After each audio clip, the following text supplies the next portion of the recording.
Hello and welcome to JDM Archives, and today we're going to be looking at chronologically the back half of Tommykaira cars by model in the late 90s and through the 2000s, instead of year by year, completing the Tommykaira cars list. In the last Tommykaira episode, we looked at the early modelled cars from the Mercedes platforms M19 and M30E to all the Nissan-based platforms, RB30, tuned GTRs and Silvias, and then introduced the Subaru and the Tommykaira M20B, Impreza and Legacy, and then some other even more niche cars to top it off. Introducing the Tommykaira ZZ Coupe, an exported idea and then imported back to Japan as a design and safety loophole through the UK. The ZZ features a ground-up built platform with a naturally aspirated mid-engine, raw back to the basics, carby converted SR20. There was two trims by the brochure, with the ZZ making 180 horsepower and the ZZS making 195 in top trim. All of this in the unbelievably light platform of just over 1,500 pounds. To give you some point of reference, 240 pounds lighter than this year's Formula 1 car. There's rumours of other trim levels, but I couldn't find anything official on this. In other episodes, I'll come back to all the cars we cover and with full stats and brochure style breakdowns for all of the Tommykaira cars list. If that interests you, the subscribe button is down below. And if you know anything extra about specific models, I just love reading comments from previous owners and enthusiasts of these cars. Before moving on, later into the 90s, the ZZ2 that never happened. An all-wheel drive mid-engine RB26-27 Godzilla concept car with 542 horsepower, with rumours of even more horsepower at release. Sadly, this car never came about due to the Japanese economic bubble burst. Even Toyota was struggling to sell Supras at the turn of the millennium. Into the 2000s, and the ZZ was revived as an electric vehicle. Had great performance, looked like a classic evolution, but was never overly popular. Tommykaira talked about reviving the ZZ2 in recent years, but I fear this won't happen. Unfortunately, again, Japanese economic state is taking a downturn post-pandemic. So next up we have the Tommykaira M20 FB, modelled from the 1997 Subaru Forester. How cool is this thing? A Tommykaira Forester. There was multiple M20 FBs made, with the one you're looking at here having changed aeros, spoilers, those beautiful Recaro Tommykaira seat, cockpit upgrades, as Tommykaira names it, larger intercooler, wheels, exhaust, and many more upgrades. 295 horsepower in the Stage 2 top model in manual transmission. Automatic, slightly less. Then we had the later model SG5s, which made less power. This could have been emission control related into the 2000s, or maybe reliability, I'm not sure, but we'll have a deeper look into that in the full M20 FB Forester videos. It made 262 horsepower in 2-litre form, but also now had the option to go 2.2 litre, lifting the horsepower back up to 283, with additionally more performance enhancing mods like suspension, turbo, and brake upgrades. Still a wicked tuned compact SUV, and I love how you still have the option for the Tommykaira decal down the side of the Tommykaira SUV. So now we're moving back to 1997 M25tw from the Nissan Stagea platform. Whether you see this as a Skyline wagon, or more technically a Nissan Laurel wagon, I'll leave that up to you, but what we do know is there's a Tommykaira model with 3 stages: basic tune-up, the aesthetic options like fender, decal, rear window decal, wheels, muffler. Then stage 1 includes ECU upgrades, taking the power to 260 horsepower. Keeping in mind this used the RB25 Stagea platform, not the Godzilla all-drive RB26 platform that you may know about. So it's still an impressive and unique car for what it is. And in stage 2, further upgrades like Bilstein suspension, brakes, strut bar, intercooler, muffler, and a few other minor things, taking the power to the gentleman's agreement cap of 280, which is probably around the mark with what's listed as the upgrades. The new year ticks over and we see Tommykaira grab the R34 even before the release of the GTR, with the Tommykaira 25R, which is from the RB25 Neo platform GTT Skyline. What's cool about this, offered in both the 2-door coupe and 4-door sedan. If you wanted a 4-door Tommykaira Skyline, you could have one. Manual and auto was both offered, and unlike the Tommykaira R33 Skyline we spoke about in the last video, the M25, the 25R or R34 version was only offered in one grade, making 300 horsepower. Tommykaira points this out, saying that high reliability was the focus for the 25R, as the base GTT needed minimal changes for maximum effect. I think it's hard not to argue that the aero packaging and styling has minimal changes. It's a style car that is aging well as those weird 90s retro style builds come back into fashion. Next we come back to what we first introduced in the last video, the Baby Gang. What is technically a Baby Gang vehicle and what is not is tough to call. There is such limited details on these cars outside of the original Tommykaira brochures. Before doing the deep dive videos, I'm going to define Baby Gang as carrying the Baby Gang badge. So first up, continuing from the last video,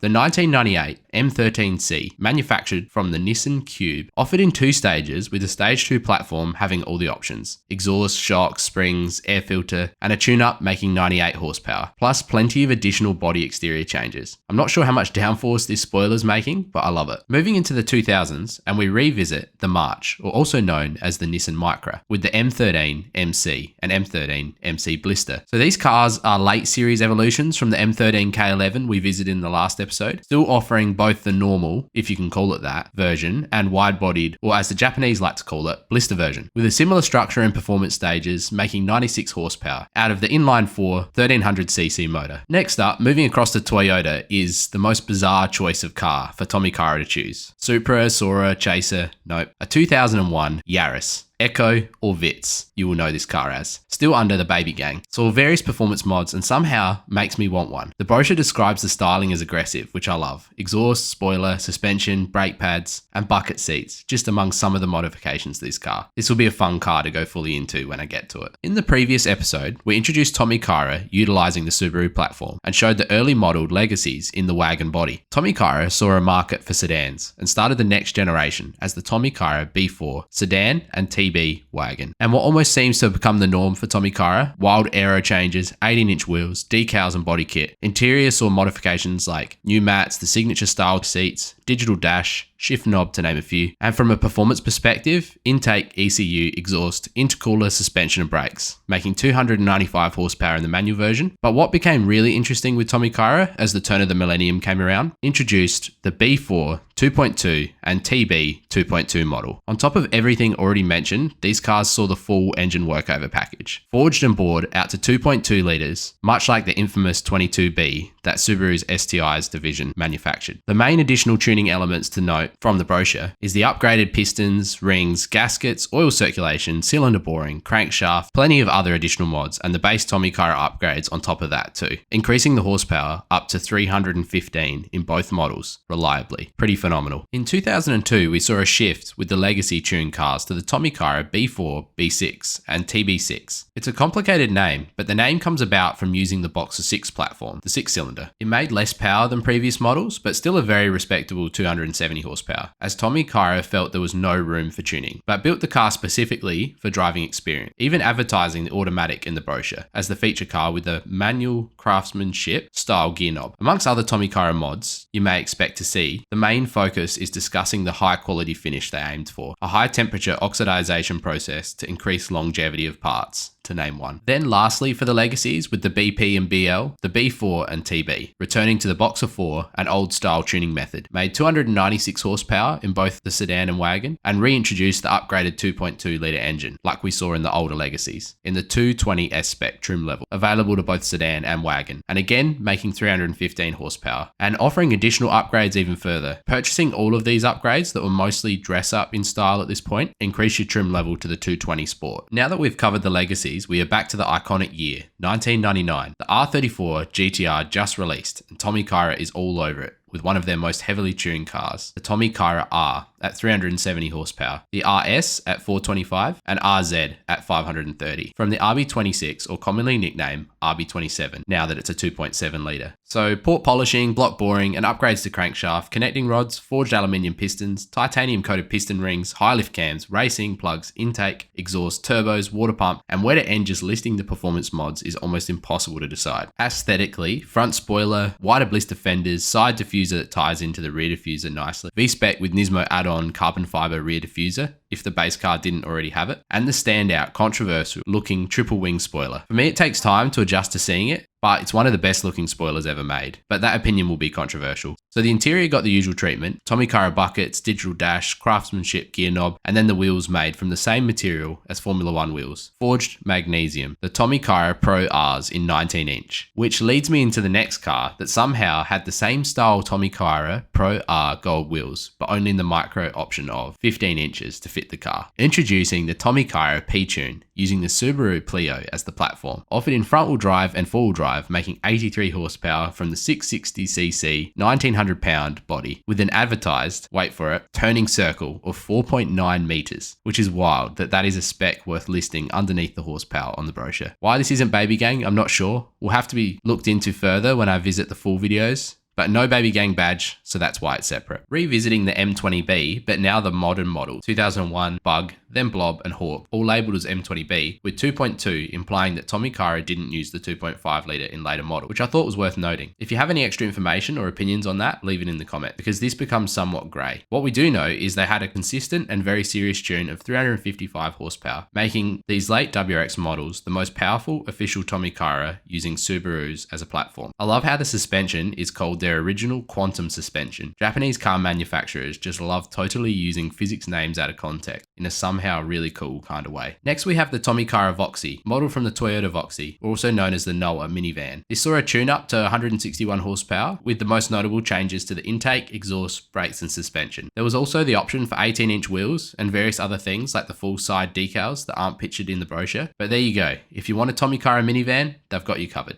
Next, the Nissan 350Z platform, or the Tommykaira Z. The Tommykaira Z came in Type 1, 2 and 3 that were all natural evolutions of each other, with the Type 1 24 horsepower increase. Type 2 didn't mention the increase, but had upgrades like individual throttle bodies, and Type 3 finishing with a 40 horsepower increase over factory. Both manual and auto were offered with the same power numbers. The brochure states only 33 were made, and considering that it mentions Type 1, 2 and 3, and also grades S-Spec, B-Spec and L-Spec, I'm sure some of these cars could quite possibly be one of cars. Next is the Tommykaira IST, or IST. Pronunciation, I'm not too sure about. I thought it was IST, but then I watched some Japanese videos saying IST, which confused me, so help me out there in the comments. You also might know it as the Toyota Scion. But back to the information we can read, this had some cool upgrades with Bilstein suspension, the red Tommykaira Recaro seats, and centrifugal supercharger with dedicated in-cabin boost gauge, making a total horsepower of 140. And staying in the compact scene, next is the Tommykaira Wagon R, using the Suzuki Kei Car as a platform. Again, not sure why this didn't get the baby gang badge. So it made 70 horsepower from the 660cc engine and also included upgraded suspension, brakes with ventilated discs, intake, various aero packaging, a wicked steering wheel, and a brochure that showcased you putting your wheelie basket trolley in the trunk. Interesting choice of marketing, which leads to the last of the really weird cars, the Tommykaira M08 from the JDM Cross Korean platform of the Daewoo Matiz. The brochure describes this car, the magic box. It's like a pet that walks beside you. I'm sure that sounded way better in Japanese. There's actually a decent amount of modifications to this car. Port polishing, cylinder head resurfacing, gaskets, air filter and intake, exhaust, spark plugs, and actual driving setting, whatever that means. Maybe referring to the suspension here. It makes 70 horsepower from the 800cc motor, and aesthetically it picked up side diffusers and a stripe, but the interior is where it's at. Tommykaira Racing Red, or the option of blue throughout, with the Recaro seats matching in this picture. There's also additional leather and carbon added, which is a bit hard to see in these photos. Next we have the Tommykaira GT, modelled from the early model 2007 V36 Skylines. This used the VQ35 and 25, not the VQ37. It offered multiple trim levels, with the 350 GT and 250 GT being the main choices, which gave 315 horsepower and 223 respectively. I thought the steering wheel is worth pointing out. It looks pretty unusual and is fully replaced leather, including the center horn pad. There's various other carbon added to the car, which isn't really noticeable from the brochure pic, but would be the finishing touches, making this car look great in person. Continuing through 2007, we see the Tommykaira SSS, the first use of the Suzuki Swift platform. Information on this is extremely partial, even directly from Tommykaira. What we do know is it had a changed air filter, muffler, aeros, decals, and a Tommykaira branded Volk raise. The next Suzuki Swift to be modified is the 2018 Tommykaira M14. On the exterior, the three stages look the same, with a tidy OEM Plus style body kit and plenty of additional carbon fiber. The interior has no options, but a Tommykaira chosen custom red throughout that is described to bring out a strong impression. Its color is chosen for you and unaffected by the exterior color choice. Moving to the performance and tuning, there are three stages. In summary, the more optional extras you purchased essentially decided the stage. Stage 1 had minor tuning, Stage 2 made 168 horsepower, and if you had a fully decked out Stage 3 M14, 193 horsepower, which included things like the exhaust, ECU, turbos, suspension, brakes, intake, engine mounts, and strut bars to name the most notable. There's not huge jumps in pricing between stages, so I feel like Stage 3 would have to be what you go for. Moving to the last car to complete the cars list, we come back to the Tommykaira R, now with the 2018 R35 GTR platform. At this stage, it still remains a concept car despite being 6 years later, and mechanically, Tommykaira didn't think it was necessary to make more power. Unusual considering the R35 is a monster of a platform. But the reasoning is, the base model is already racing spec. Suspension and exhaust changes are noted. On the exterior, the body kit is extremely wide, over 10 centimeters or 4 inches wider than the standard width of the R35 GTR, which isn't a narrow car, mind you. Tommykaira also thinks it's worth noting that there is plenty of room for tuning with evolution, and this is the beginning of the revival since the R34, basically leaving a giant gaping hole in the history of the brand between 2008 and 2017 during the ROWEN court case, which basically had a whole group of cars and parts declared as unauthorized or unofficial Tommykaira cars. If you know any of these cars, feel free to list them in the comments and mention if you want me to cover the unofficial or rescinded, or I'm really not sure what to call them, Tommykaira cars. Tommykaira doesn't recognize them as official, so neither will we in this completion list. It's sad that this came about while Tommykaira was struggling so hard during the financial crisis, but they are visually incredible to look at and continue to have phenomenal performance.